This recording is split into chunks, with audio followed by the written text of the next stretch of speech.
On doit d'abord éditer la facture, distribuer dans la maison avec une adresse mail. La société peut envoyer ces factures à tous ses abonnés, et là, on n'a pas besoin de faire des gymnastiques, de gaspiller de l'argent. De la paperasse, nous en disposons également, chacun personnellement. Acte de naissance, nationalité, diplôme, permis de conduire. On en vient parfois à en perdre, et ce n'est pas sans préjudice. Un citoyen a toujours des documents. D'abord à la base, votre acte de naissance. La nationalité, la carte d'identité, le passeport. Si on n'a pas une copie, quelque part, et le jour il y a un problème, bien, vous perdez votre passeport, on vous demande le numéro de votre passeport, vous êtes incapable. Donc, vous créez encore des problèmes à l'administration.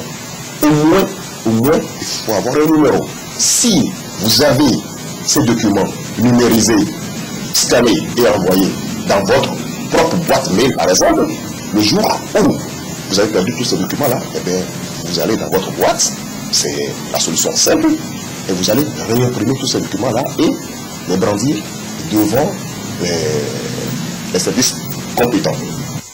La solution donc, la dématérialisation de nos archives. D'abord, il faut installer les documents. Le processus semble bien simple et rapide. Ici, un plan de terrain ou cette lettre de la FIFA scannée, récupérée dans un dossier d'ordinateur, réimprimée ensuite, presque prêt pour l'utilisation et la conservation sur un support DVD, clé USB, etc. Tout le monde doit numériser. Ce savoir-faire, une société privée de la place en fait son métier. Mais petitement, elle emploie aujourd'hui un personnel de 8 agents, une partie envoyée et payée par l'Agence nationale pour la promotion de l'emploi sur le programme aide, un apport sans doute considérable au développement national. Exécuté, bonjour. Bonjour. On vous a écouté, vous êtes donc l'expert consultant donc en GED de gestion électronique des dossiers. On vous a longuement écouté tout à l'heure donc dans ce dossier, mais il y a des questions qui restent également en suspens. Vous parlez donc de tout document numérisable. On a vu donc des cassettes tout à l'heure. Est-ce qu'un tableau peut être numérisé? Un tableau d'artiste peut être numérisé? Merci Jackson. Tout support est numérisable, comme un tableau de maître, ou un livre, ou même un vêtement, pour pouvoir présenter certaines preuves au niveau de la justice, par exemple. Parce que quand souvent il y a des problèmes au niveau de la justice, ou bien des délits, ou bien des crimes, souvent les documents sont scellés, mais on ne peut pas tout le temps les brandir à la justice. Quand on a déjà une copie numérisée, on peut toujours l'utiliser avant et après. On peut ramener ce support physique pour la preuve. Ça m'amène justement à m'interroger sur la valeur juridique justement de ces documents numérisés. Quelle est l'authenticité de ces supports numérisés finalement? Est-ce que ça a la même valeur juridique qu'un acte de naissance, papier, brandi devant l'autorité ou les services compétents? Il y a deux solutions.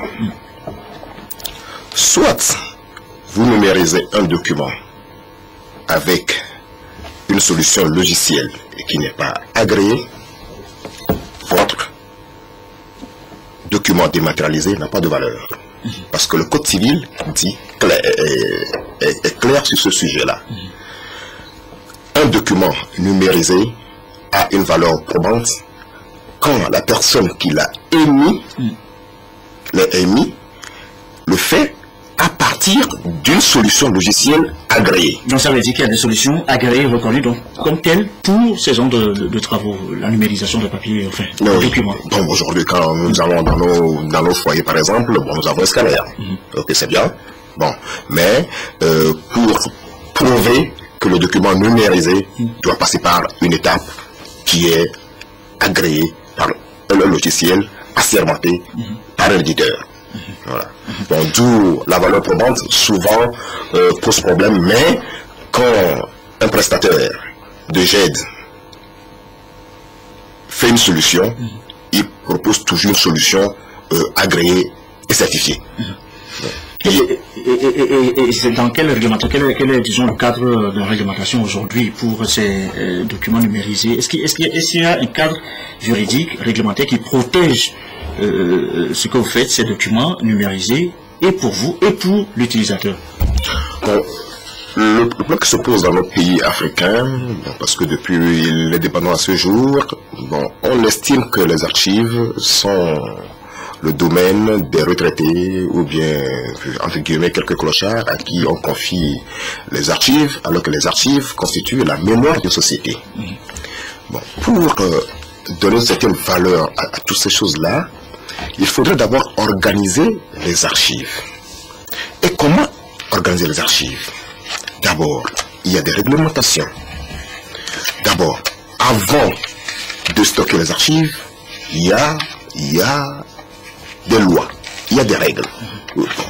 Entre le mur et les étagères, l'humidificateur, les appareils qu'on doit installer dans un espace avant de mettre les dossiers en archive.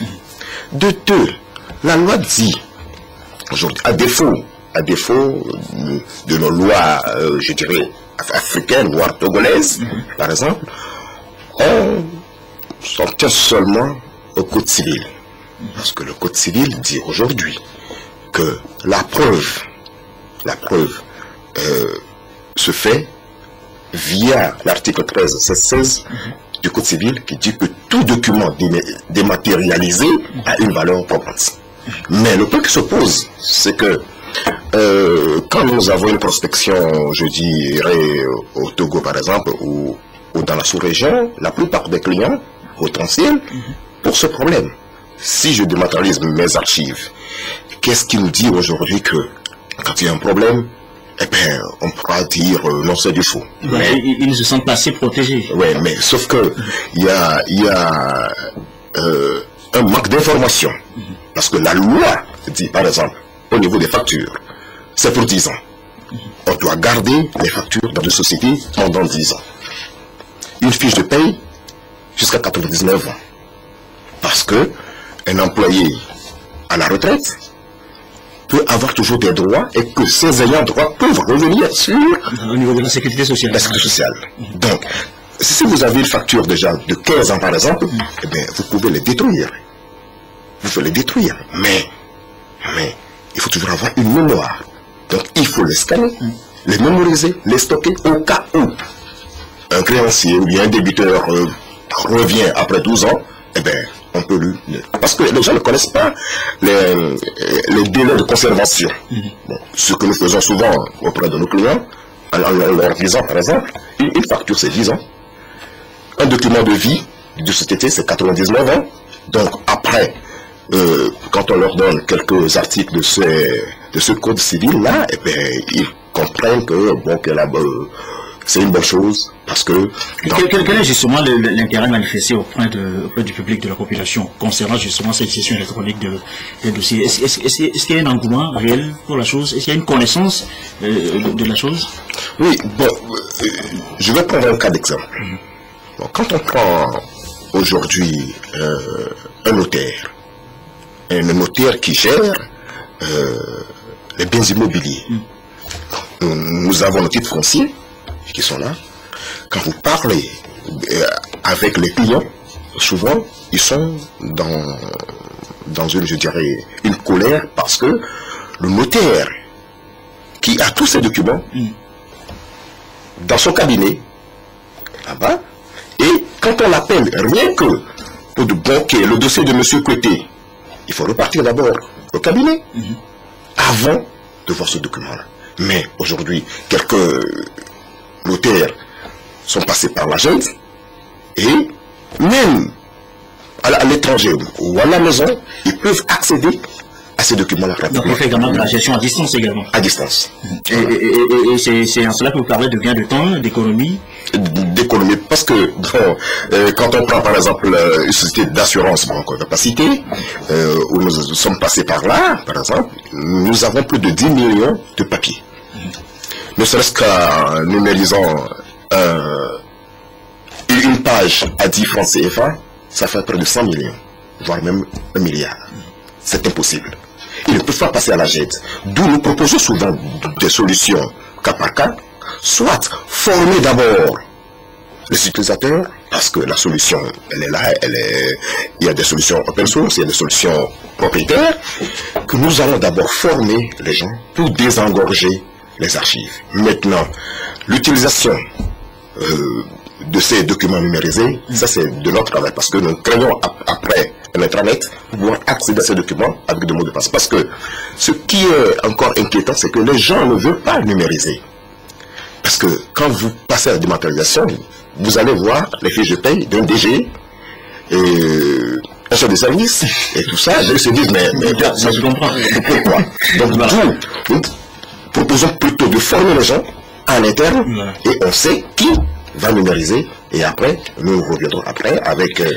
Deux petites dernières questions, il nous reste très peu de temps. Le gouvernement togolais a lancé le projet e-administration, un projet pilote qui concerne actuellement 5 ministères. Comment est-ce que l'agenda intervient dans ce cas-là, assez rapidement, 30 secondes. Nous avons rencontré quelques personnes qui sont dans ce dossier de e-administration. Bon, il y a des solutions open source qui sont actuellement proposées parce qu'il y a un changement de comportement. Et les hommes toujours posent des problèmes quand on doit changer leur comportement. Donc je crois que quelques mois ou bien quelques années, l'administration va passer par la GED et pour le bonheur des Togolais. Bien, merci beaucoup, monsieur Zep Kouité, expert consultant en gestion électronique des dossiers. Merci pour toutes ces précisions. Je l'annonçais en début de journal, c'était une question. Que s'est-il réellement passé le jeudi dernier lors de l'opération Entonnoir ad hoc, une opération menée à Lomé, à Ranoukope précisément, par les gendarmes qui implique également un journaliste. Eh bien, nous avons les explications du ministre de la Sécurité et de la Protection civile était devant la presse ce matin. Robert Poitabé pour le compte rendu avec Aimé Abalo.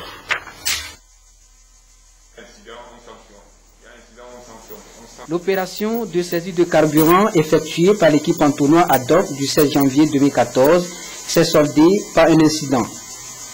Une altercation entre les forces de l'ordre et un journaliste. Le ministre de la Sécurité, Yark Damham, apporte sa version des faits. L'équipe commandée par un brigadier s'est arrêtée pour faire la saisie.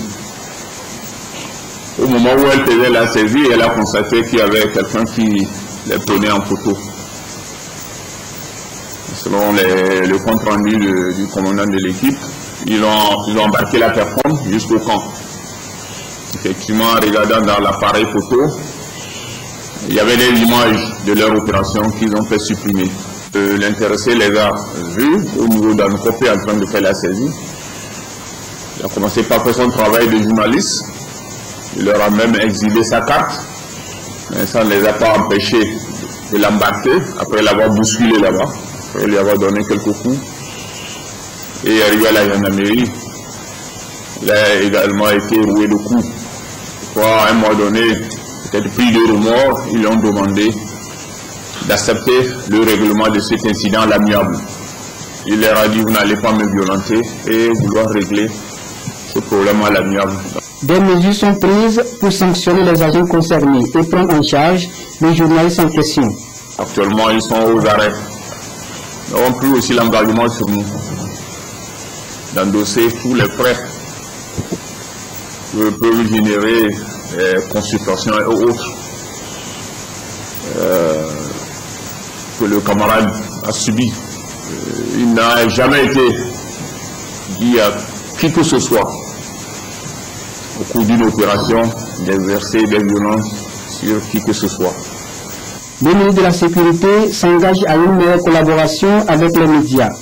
Ceux-ci, à leur tour, sont aussi appelés à exercer en toute responsabilité leur métier pour éviter les désagréments. Toujours selon le ministre, la première équipe de l'opération Entonnoir fonctionne à Lomé jusqu'à Opé d'Atapamé. Elle sera bientôt relayée par un second groupe dans le nord du pays. Voilà le compte rendu donc de cette conférence de presse de Robert Poitabé présentée par Sylvain Aboudou. Voilà qui met fin à cette édition de la mi-journée. Merci à vous qui êtes restés en notre compagnie. Passez une excellente après-midi en notre compagnie sur la télévision togolaise et comme d'habitude toujours fidèlement. Excellent après-midi donc.